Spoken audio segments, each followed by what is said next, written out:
saya ajak diskusi kawan-kawan. Tapi ada satu gerakan bersama, salah satu komoditi yang selama ini juga berkontribusi terhadap inflasi di Sulsel itu namanya cabai. Lombok mie. Andainya Lombok kemasan, ini orang Indonesia nih, ini soal kebiasaan makan. Selesai mie itu soal cabai itu. Selesai mie karena cabai pasti bisa disimpan dalam waktu lama. 6 bulan, setahun gitu. Kalau coba, masalahnya orang Indonesia, motong itu yang basah baru diputar kiri kanan gitu. Ini tidak semua daerah menghasilkan. Nah, tapi cabai ini sesuatu yang mudah dihidupkan. Maka saya bilang kawan-kawan provinsi, Pak Sekda, kawan-kawan, kemarin saya kumpul nih. Kita berapa pegawai di Sulsel? 24.000 orang katanya. Bisa tidak setiap orang pegawai tanam cabai 10 polybag saja setiap orang. Jadi nanti kita tahu teman-teman pers, ciri-cirinya pegawai Pemprov Sulawesi Selatan itu gampang Ji. Kalau kita lihat ada pohon cabai di depan rumahnya, pasti pegawai Pemda Sulsel.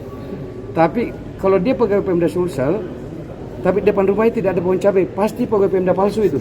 Jadi kalau dia mengaku pegawai Pemda Sulsel, ciri-cirinya adalah punya pohon cabai 10 di depan rumahnya. Gitu. Nah, ternyata kemarin-kemarin setuju semua. Nanti saya evaluasi, ke Satpol PP nanti saya suruh evaluasi itu. Absen itu. Absen mana cabaimu, mana videonya itu cabaimu itu 10 itu. Termasuk nanti saya absen. Yang menilai nanti kita sudah setuju tadi supaya netral, gubernur juga harus punya. Minta tadi kepala BPS absen semua pegawai ini benar nggak punya cabai? BI semuanya harus punya. Nah tadi ada sekda semua saya ajak bicara. Bisa nggak yang saya lakukan di provinsi ini juga dilakukan seluruh pegawai di Sulsel? Misalnya di Bone ada 12.000 pegawai, di Makassar ada puluhan ribu pegawai. Kalau itu dilakukan semua, kami pegawai harus jadi contoh buat masyarakat kan? Nah, kalau itu 10 seluruh pegawai puluhan ribu orang di Sulsel lakukan ini, setidaknya kan terbantu soal cabai tadi, satu komoditas saja.